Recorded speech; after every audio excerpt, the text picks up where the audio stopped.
জন্য ট্রাক রয়েছে, covered van রয়েছে, তাহলে এ কেমন অনিয়ম? দেখতেই পারছেন যাত্রীবাহী বাসে মালামাল পরিবহন হচ্ছে। এ ঘটনা রাজশাহী টু বরিশাল পদ্মা পরিবহনে প্রতিনিয়তই ঘটে থাকে। এতে করে যাত্রীদের ভোগান্তি, চরম ভোগান্তি হয়ে থাকে। ৮ ঘন্টার জার্নি ১১ থেকে ১২ ঘন্টা সময় লেগে যায়। এই অনিয়ম, এর কি কোনো স্থায়ী সমাধান বা প্রতিকার নেই?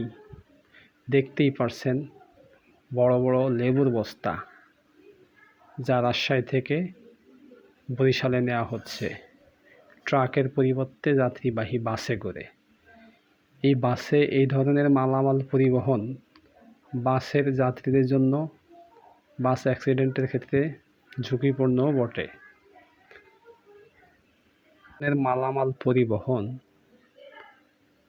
বাসের গতিকে কমিয়ে দেয়।